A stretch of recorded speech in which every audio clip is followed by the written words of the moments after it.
2007년에 역사상 최초로 미국 슈퍼볼 경기에서 우승을 차지하고 롬바르디 트로피를 들어올린 흑인 감독이 있습니다. 인디애나폴리스 콜츠 감독 토니 던지입니다.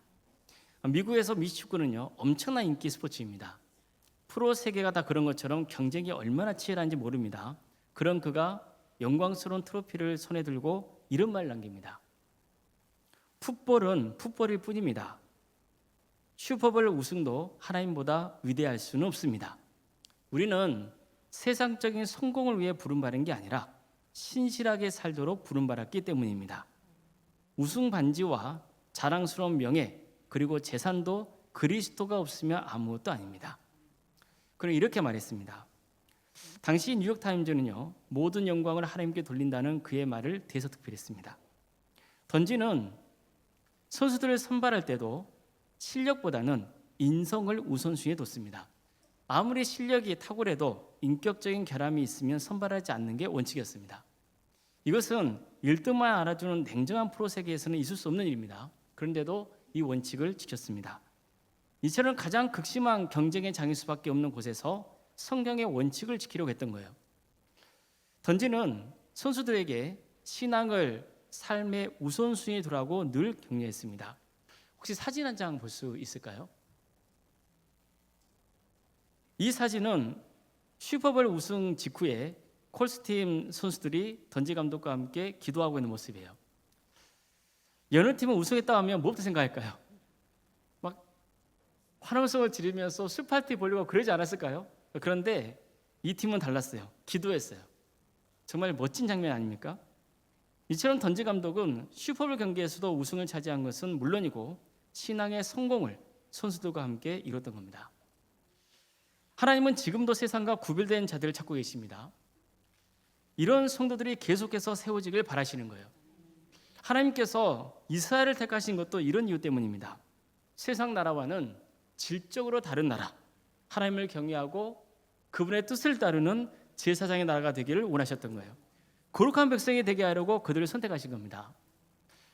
그래서 하나님께서 그들에게 강조하신 게 뭡니까? 내가 거룩하니 너희도 거룩하라는 거예요. 하나님을 예배하는 자가 되라는 거예요. 예배의 자리만 아니라 일상생활 속에서도 거룩한 것과 속된 것, 정한 것과 부정한 것을 구별해서 거룩하고 정한 것과는 함께하고 그렇지 않은 것과는 과감하게 단절하라고 명하셨던 겁니다. 부정하고 속된 것으로 자신을 더럽히지 말라 하셨어요. 이스라엘 공동체 안에 어떤 죄악도 침투하지 못하게 하라고 명하셨습니다. 만약 죄로 더럽혀졌다면 하나님께 용서를 구하고 죄사함을 받으라고 했어요. 세상 사람들처럼 이기적으로 살지 말라 했습니다. 원수를 갚지 말고 동포를 원망하지 말고 내 이웃 사랑하기를 내 자신과 같이 사랑하라 이렇게 명하셨습니다. 수확할 때 밭 모퉁이까지 다 베지 말고 바닥에 떨어진 것은 줍지 말라 했어요. 뭐 때문입니까? 가난한 자, 거류민을 위해서 남겨두라는 거예요. 그들이 먹을 수 있도록 하라는 거예요. 모든 게 하나님의 것임을 인정하고 하나님의 것을 드리라 했어요. 언제나 거룩한 삶을 지향하라고 말씀합니다. 오늘 본문을 보면요, 나시인이 등장해요. 나시인은 구별된 자라는 뜻이 있습니다. 또 헌신하는 자라는 뜻도 있어요. 나시인은 크게 두 종류가 있습니다. 평생 나시인이 있고 임시 나시인이 있어요. 평생 나시인은 자신의 의지와 상관없이 처음부터 나시인을 선택받을 사람이에요. 예를 들어서 성경에 누가 나옵니까? 삼손, 또 누가 있을까요? 사무엘이 있습니다. 자, 그러면 신약 성경에는 누가 있을까요? 세례 요한도 나시인입니다. 이들은 평생 동안 나시인의 규례를 지키며 살아야 했어요. 그런데 오늘 미숙에서 전하고 있는 나시인은 평생 나시인이 아니고 임시 나시인이에요. 임시 나시인은 자기가 자원해서 일정 기간 동안 나시인으로 살겠다고 선언한 사람입니다. 나이 제한 없고요. 남자 여자 상관없어요. 어느 지파에 속해 있는지 전혀 문제가 안 돼요. 자기가 스스로 기간을 정해서 그 기간 동안 나시인으로 살겠다고 선언만 하면 돼요. 그러면 나시인으로 생활할 수 있었어요. 단 나시인으로 되면 세 가지는 반드시 지켜야 돼요. 첫째, 포도주와 독주를 마셔서는 안 돼요. 둘째, 머리에 삭도를 내면 안 돼요. 즉 머리카락을 잘라서는 안 된단 말이에요. 세 번째, 시체를 가까이 해서는 안 됩니다. 이 세 가지는 나신으로 서약한 이상 반드시 지켜야 합니다. 지금부터 나신 서약을 좀 구체적으로 살펴볼게요. 먼저 포도주와 독주를 마시면 안 돼요. 포도즙은 물론이고 생포도나 건포도도 안 돼요. 하여간 포도나무에서 난 건 다 안 돼요. 씨도 안 돼요. 껍질도 먹어서는 안 돼요. 어떻습니까? 너무 규정이 엄격하죠. 자, 그럼 왜 포도주와 독주를 마시지 못하게 한 걸까요? 포도주와 독주를 마셔서 취하면 영적 분별력이 흐려지기 때문이에요. 그래서 하나님은 제사장들에게도 성막에 들어갈 때는 절대로 포도주나 독주를 마시지 말라고 명하셨던 겁니다. 근데 성경을 보면요, 하나님이 이 명령을 주신 장면이 나오기 전에 대제사장 아론의 두 아들인 나답과 아비후 제사장이요, 하나님의 심판을 당해서 죽은 사건을 전하고 있어요. 그들이 심판을 받게 된 것은 다른 불을 담아서 하나님께 분향했기 때문이에요. 하나님이 명하신 대로 하지 않았어요. 이 불미스러운 사건을 전한 다음에 제사장들에게 성막에 들어갈 때는 포도주나 독주를 마시지 말라고 명하신 내용이 나오는 거예요. 이것은 아마도 나답과 아비후가 술에 취한 상태로 성막에서 일했다는 것을 암시합니다. 이 때문에 영적 분별력이 흐려진 것이죠. 바른 판단력 할 수 없었던 거예요. 그래서 하나님은 나신으로 서운하는 자들에게도 포도주와 독주를 아예 멀리하라고 명하셨던 거예요.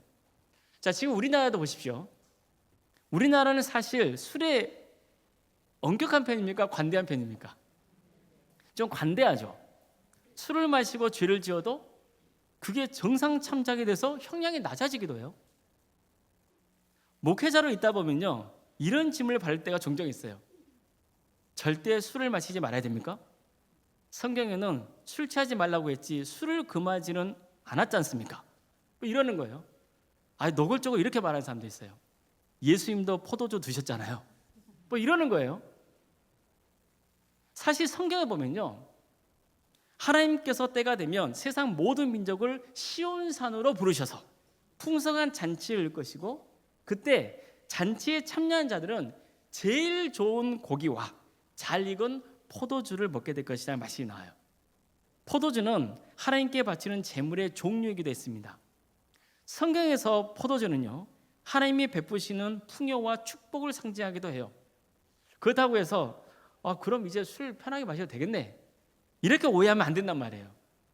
성경은 술 취한 자를 경고하는 내용도 나와요.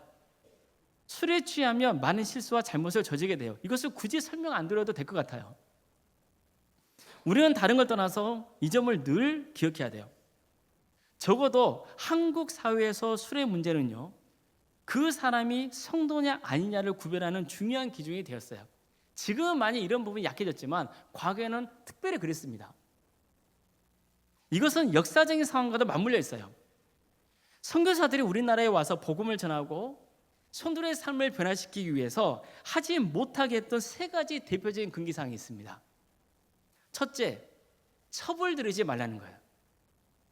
둘째, 제사를 지내지 말라는 거예요. 셋째, 술, 담배 하지 말라는 거예요. 특히 이 세 가지가 조선의 백성들을 병들게 하고 있다고 봤기 때문이에요. 제사는요, 단순히 조상을 기리는 의식을 넘어서 엄청난 허례의식이 자리 잡고 있었어요. 그렇잖아요. 얼마나 상다리가 부러지도록 제사상에 많이 차리느냐, 거기에 따라서 우리 조상들이 복을 많이 주느냐 안 주느냐, 그게 좌우된다고 믿었잖아요. 그리고 제사는 누구만 주관할 수 있어요? 남자, 여자 누구가 주관할 수 있어요? 제사는 남자만 주관할 수 있잖아요. 그래서 여자가 아들을 못 낳으면 어떻게 돼요? 쫓겨나는 거예요. 왜요? 제사를 드릴 자식이 없잖아요. 이 때문에 남아 선호 사상이 우리 사회에 뿌리 깊게 자리 잡게 된 거예요. 귀신 숭배 문화와도 밀접한 관계가 있었어요. 첩제도를 반대했던 것은 여성의 인권을 신장시키고 가정의 안정과 평화를 위해서였어요. 술, 담배의 경우는 정말 심각했어요. 건강에 안 좋은 것은 말할 것도 없고 젊은이건 어리건 어른이건 간에 다 술, 담배에 찌들어 살았어요. 왜요? 소망이 없으니까요. 일도 안 하고 그저 집에서 뭐 했어요? 술만 들이붓고 있었단 말이에요. 그래서 선교사들은 성도의 정체성을 바로 세우고 영적인 삶을 살게 하려고 이런 것을 금했던 겁니다. 그 결과는 뭡니까? 성도들이 온전한 정신으로 살기 시작했어요. 가정이 회복되는 거예요. 나라는 망했어요. 일제시대 때 나라 망했잖아요. 그럼에도 불구하고 성도들은 묵묵히 예배를 드리면서 하나님의 비전을 품었어요. 그리고 열심히 공부하고 성실하게 일했습니다. 그래서 기독교인들의 가정에 많은 인재가 배출이 된 거예요. 하나님을 믿는 사람은 우리와 다르다, 뭔가 다르다, 그런 의식이 한국 사회에 자리 잡게 된 겁니다. 한국의 당시의 기독교 인구는요, 단 2%, 3%에도 미치지 못했어요. 그런데 그 2%, 3%가 사회에 끼친 영향력은 어마어마했던 거예요. 이런 문화는 우리 사회 전반에 거쳐서 긍정적인 변화를 이끌었어요. 이제는 처벌된다는 말 사라졌죠. 그렇잖아요. 제사 문화도 많이 바뀌었죠. 정말 선교사들이 활동했던 당시에 비하면 술, 담배 문화도 바뀐 건 사실이에요. 그러나 지금도 여전히 우리 사회에 악영향을 끼치고 있는 게 술이에요. 모든 문제의 근원이 술인 경우가 상당히 많아요. 요즘은 마약에다가 게임 중독에다가 도박에다가 인터넷 중독, 스마트폰 중독 등 온갖 것들이 개인과 가정과 사회를 병들게 하고 있죠. 성도의 신앙생활에 악영향을 끼치고 있어요. 그래서 이런 것들과는 과감하게 단절해야 한다는 거예요. 하나님께서 나시인들은 일체 포도와 관련된 것을 먹어서 안 된다 하신 것도 이런 이유 때문이에요. 끊어야 할 것을 어떻게 하는 거예요? 과감하게 끊어야 된다는 거예요. 특히 포도주는요, 장차 이스라엘 백성들이 가나안 땅에 들어가서 살아야 하는 상황과도 관계가 있었어요. 원래 이스라엘 백성들은 유목민이잖아요. 그런데 가나안 땅에 들어가서 정착하게 되면 이들은 농사를 짓게 되죠. 그리고 포도나무를 심어서 이제 포도 열매도 걷게 된단 말이에요. 그런데 가나안 땅에 살았던 백성들은요, 포도를 수확할 때가 되면 바알이나 아세라 우상 앞에 축제를 벌였어요. 이때 흥청망청 먹으면서 온갖 추태를 다 부리고 그리고 음란한 일들을 행했단 말이에요. 따라서 하나님이 포도와 관련된 것은 일치하지 말라 명하신 것은 너희가 가나안 땅에 들어가서도 하나님 뜻에 반하는 문화나 그런 어리석은 우상 숭배에 타협하거나 도안하지 말라는 뜻이 담겨 있는 거예요. 하나님께서 누차 강조하신 말씀, 거룩한 것과 속된 것, 정한 것과 부정한 것을 잘 분별할 수 있어야 한다는 뜻인 겁니다. 그래서 나시인들에게 포도와 관련된 것은 일체 먹지 말라고 명했던 거예요. 자, 다음으로 나시인은 머리에 삭도를 내면 안 돼요. 머리카락은 어떻습니까? 다른 신체 기관에 비해서 눈에 띄게 자라잖아요. 여러분, 사람 키가 막 자라는 거 보입니까? 그렇지 않죠? 어린이도 자라다 보면 멈추잖아요. 멈추게 합니까? 나이가 들면 좀 줄어들잖아요. 얼마나 마음이 불편하고 힘들어요? 그렇잖아요. 그런데 머리카락은 어때요? 머리카락은 계속 자라잖아요. 따라서 머리카락은요, 무엇을 보여주고 있냐면은 그 사람에게 생명력이 있다는 것을 보여주고 있는 거예요. 살아있다는 거예요. 그럼 생명은 누가 주관하십니까? 하나님이에요.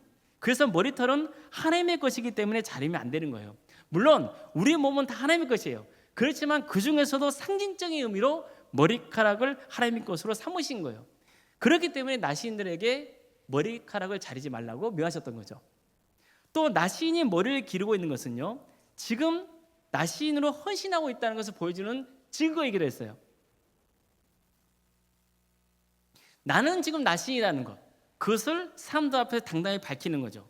지금 우리로 치면은요, 하나님을 믿는 사람이라고 공식적으로 밝히며 사는 거예요. 그럴 때 손해 볼 수도 있어요, 없어요? 있어요. 사람들의 시선 때문에 신경이 더 쓰일 수도 있어요. 그렇더라도 나는 성도라는 것을 당당하게 밝히는 거예요. 그러면서 성도다운 모습을 꾸준히 보여주는 거예요. 성도답게 선한 영향을 끼치면서 노력하는 삶을 추구하는 거죠.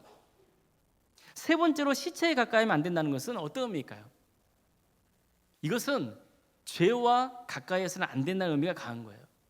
성경에서는 죽음을 죄의 결과라 가르쳐줍니다. 즉 죽음과 죄의 문제가 직접적인 관계가 있는 거예요.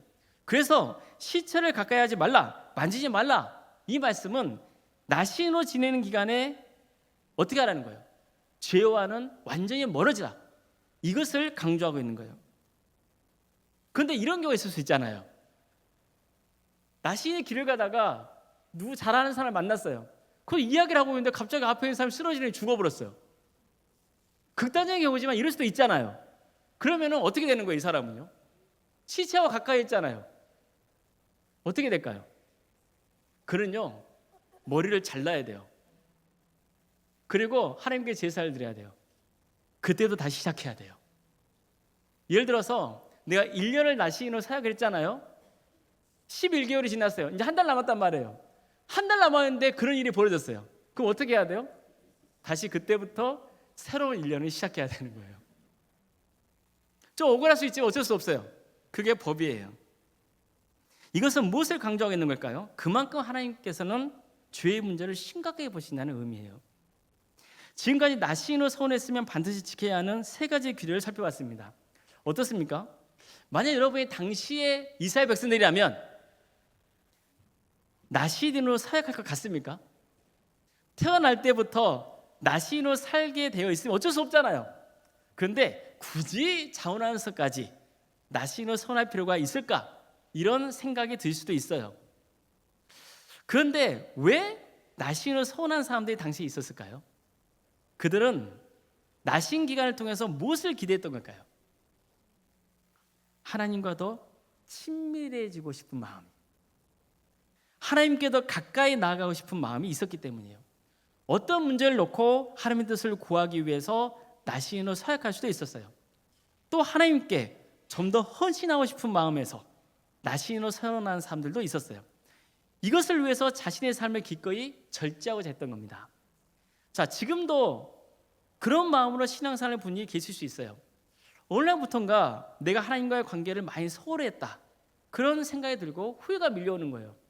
그래서 하나님 앞에 마음을 다잡겠다는 뜻으로 결심하는 거죠.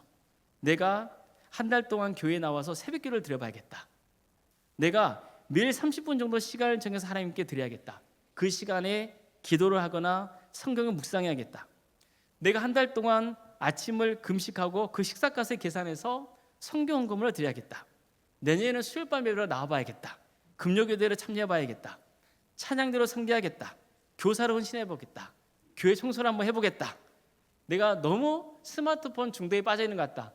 그래서 시간을 정해놓고 이제 핸드폰을 좀 내려놓겠다. 뭐 이런 식으로 결심을 할 수 있는 거예요. 일정 기간 동안 자원해서 말씀 보고 기도하거나 봉사활동하거나 여러 모양으로 헌신해 보는 거죠. 내년에는 우리 교회에서 해외 단기 선교를 다녀올 예정이에요. 이번 기회에 또 선교팀에 참여해 봐서 그 시간을 하나님께 드려보는 거죠. 이런 계기들을 통해 하나님과 더욱 친밀할 수 있고 또 하나님의 응답을 받을 수도 있어요. 이런 식으로 섬기는 과정에서 신앙이 이전보다 더 잘할 수 있는 겁니다. 나시는요, 자기가 선한 기간이 딱 끝나잖아요. 그러면은 하나님께 제사를 드려야 했어요. 근데 제사 종류가 참 다양해요. 속죄제 드려야 돼요. 화목제 드려야 돼요. 소제 드려야 돼요. 뭐 여제도 드려야 돼요. 어떻습니까? 나시인을 졸업할 때 드리는 제사 종류가 상당히 많잖아요. 이뿐만이 아니에요. 나시인으로 살았던 기간 동안 자란 머리털 있잖아요. 그것을 밀고 그걸 화목제물 밑에 있는 불에 넣어야 했어요. 자, 머리털을 불로 태운다는 것은 무슨 뜻입니까? 머리털은 뭘 상징한다고요? 생명력을 상징한다고요. 그렇잖아요. 그리고 모든 몸을 대표하는 거예요. 그래서 그 머리털을 불로 태운다는 것은 어떤 의미죠? 나를 온전히 하나님께 바칩니다. 이런 의미가 있는 거예요. 특히 나시인의 성별 기간을 마칠 때 드린 제사를 보면은 대제사장 아론이 위임식을 할 때 드린 제사와 상당히 유사해요. 대제사장 위임식이 얼마나 큰 행사예요. 그런데 나시인들이 기간을 마치고 드렸던 제사도 보면은 마치 대제사장 위임식과 같은 유사한 점이 있단 말이에요. 그렇다면 이건 무슨 의미일까요? 그만큼 하나님께서 그의 헌신을 기쁘게 바라셨다는 의미예요. 그런데 뿐만 아니라 또 한 가지 중요한 의미가 이 속에 들어있어요. 비록 약속한 나시인의 기간이 끝났지만 그걸로 졸업이 아니고 남은 인생을 나시인답게 살아가야 한다는 거예요. 이게 핵심이에요. 이게 얼마나 중요한 것인지를 이 제사 형식을 통해서 거듭 강조하고 있는 거예요. 나 이제 끝났어. 와, 끝났다 이제.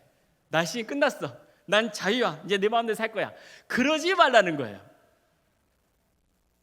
그는 이제 머리털을 잘라도 돼요. 그러나 나시인으로서 거룩한 삶은 계속 되어야 한다는 거예요. 따라서 나시인 기간이 끝났어도 악한 곳에 가면 돼요, 안 돼요? 안 된다는 거예요. 더러운 죄와 가까이 하면 돼요, 안 돼요? 안 돼요. 나시인으로 서원한 다음에 서원한 기간을 마쳤다고 해서 다 끝난 게 아니에요. 오히려 새로운 시작이에요.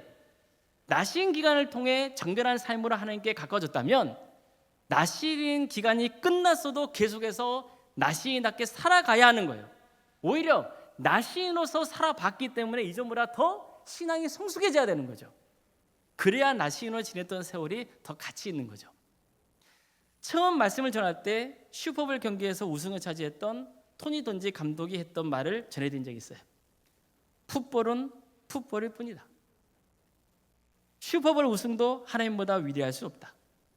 우리는 세상적인 성공을 위해 부름받은 게 아니라 신실하게 살도록 부름받았기 때문이라는 거예요.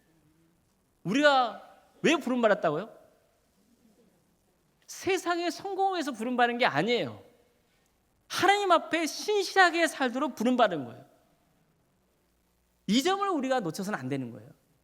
우승 반지, 자랑스러운 명예, 그리고 재산도 그리스도가 없으면 아무것도 아니다. 이처럼 그는요, 우선순위가 뭔지를 분명히 알고 있었어요. 우리가 사는 세상은요, 치열한 경쟁 사회입니다. 그런 분위기에서 하나님께 시간을 들이며 절제하며 헌신한다는 거 결코 쉬운 선택은 아니에요. 그렇지만 세상에는 던지 감독처럼 치열한 경쟁 사회에서 기꺼이 하나님께 삶을 구별하여 드리고자 하는 사람이 있는 거예요. 늘 하나님을 삶의 우선순위에 두는 사람이 있어요. 하나님은 그런 사람을 주목하시는 거예요. 나시인이었던 사무엘과 세례 요한은 신앙의 우선순위가 확고했어요. 그래서 비록 자신이 원해서 나시인이 된 건 아니지만 그게 하나님이 내게 주신 소명인 걸로 알고 끝까지 주님의 뜻을 행하며 신실하게 따르는 종으로 살았던 거예요. 반면에 삼손은 어떻습니까? 그 역시 그가 원해서 나시인이 된 건 아니에요. 그렇지만 하나님께서는 그에게 소명을 주셨어요. 블레셋 사람을 심판하는 사사로 부르신 거예요. 하지만 그는요, 끊임없이 방탕의 삶을 살았어요. 인생을 방황했어요. 그러면 세월을 보낸 거예요. 그는요, 나시인이 금해하는 세 가지를 다 어겼어요. 술에 취한 날이 한두 번이 아니에요. 시체도 만졌어요. 그가 사랑했던 여인 들릴라에게 힘의 근원이 머리카락이 있다는 걸 알려줘요. 들릴라는 블레셋 사람들에게 돈을 받고 그 사실을 알려주죠. 이 때문에 어떤 일이 보여집니까? 그의 머리카락에 잘려버렸잖아요. 두 눈 뽑히고 감옥에서 맷돌 돌린 신세가 되고 만 거예요. 하지만 결국 하나님은 삼손을 통해서 블레셋 사람들을 심판하세요. 그가 처음부터 나시인으로서 정체성을 지키고 하나님께 받은 소명대로 살았다면 얼마나 좋았겠어요. 하지만 그는 세상적인 쾌락에 빠져서 방황하다가 결국 비참한 죽음을 맞고 된 거예요. 여러분, 이런 말 하는 사람도 있어요. 딱 죽기 전에 예수님 믿고 구원 받으면 얼마나 좋았을까? 딱 죽기 전에 예수님 믿고 천국 가면 얼마나 좋을까? 이건 무슨 말이에요? 그전까지 내 마음대로 살다가 방탕하고 싶은 거 다 해보다가 죽기 바로 전에 예수님 믿습니다 고백하고 천국 가면 얼마나 좋을까? 맞는 말이에요? 아니잖아요. 정말 하나님께서 기대하시는 건 뭐예요? 세상의 성공이 아니라 신실하게 살아가는 삶에 있다니까요. 하나님이 주신 소명대로 사는 인생이 행복하다는 거. 그것을 모르고 한평생을 방탕하며 살아가고 보냈던 인생, 그게 어떻게 부러운 인생이겠어요? 그건 아니라고요. 성도 여러분, 하나님은 우리를 이 시대에 나시인으로 불렀다는 것을 명심하셔야 돼요. 우리는 다 하나님께 부름받은 나시인들이에요. 하나님은 우리가 세상과 구별된 자로 살기를 바라세요. 그래서 선한 영향을 끼치기를 바라시는 거예요. 우리를 통해서 하나님의 영광이 드러나기를 바라세요. 사람의 눈으로 봤을 때는 큰 성공이 있고 작은 성공이 있어요. 그렇지만 가만 보세요. 하나님 보시기에는 아무것도 아니라니까요. 하나님은 5달란트를 받은 종이나 2달란트를 받은 종이나 똑같이 신실하게 살아왔던 그 종들에게 뭐라고 말씀하세요? 착하고 충성된 종아. 그렇게 말씀하시잖아요. 5달란트 받은 종에게 더 많이 5달란트를 벌었다고 해서 너는 특별히 착하고 수고된 종이라고 했어요? 안 그랬단 말이에요. 하나님께서는 우리에게 주시는 사명의 자리가 있고 소명의 크기가 있어요. 사람의 눈으로 봤을 때는 작게 보일 수도 있고 크게 보일 수도 있어요. 그러나 하나님 앞에서는 그거 아무것도 아니에요. 중요한 건 뭐예요? 크기에 상관없어요. 중요한 것은 내가 맡겨진 소명의 길을 묵묵히 걸어가느냐, 이거예요. 여러분 가만 보세요. 인생을 허비하고 싶으세요? 하나님께서 우리를 부르셨어요. 나시에 부르셨단 말이에요. 그런데도 방탕하게 살고 신앙생활에 게으르고 그냥 내가 하고 싶은 대로 살고 그다 시간 다 보내고 그렇게 살고 싶냐고요. 그것은 허무한 인생이에요. 정말 가치 있고 의미 있는 인생의 길을 가려면은 하나님께서 나를 부르셨다는 그 소명의식을 갖고 정말 주어진 자리에서 신실하게 살아가는 거예요. 인생을 하나님께 맡겨드리는 거예요. 그런 삶의 길을 가셔야 되는 거예요. 사도 바울도 이렇게 말씀해요. 또 너희가 이 시기를 알거니와 자다가 깰 때가 벌써 되었으니 이는 이제 우리의 구원이 처음 미룰 때보다 가까웠습니다. 밤이 깊고 낮이 가까웠으니 그러므로 우리가 어둠의 일을 벗고 빛에 가볼 수 있자. 낮아와 같이 단정히 행하고 방탕하거나 술 취하지 말며 음란하거나 호색하지 말며 다투거나 시기하지 말고 오직 주 예수 그리스도로 옷 입고 정욕을 위하여 육신의 일을 도모하지 말라. 이런 삶으로 주님께 영광 올려드릴 수 있기를 바랍니다. 정말 우리 한 사람 한 사람이 거룩한 주님의 옷을 입고 세상의 빛과 소금으로서 선한 영향을 끼칠 수 있기를 주님의 이름으로 축복합니다. 기도하시겠습니다. 사랑의 하나님, 우리 성도 한 사람 한 사람이 하나님께 삶을 구별하여 드리는 영적 나시인이 되게 하여 주시옵소서. 거룩하신 예수님의 이름으로 기도드리옵나이다. 아멘.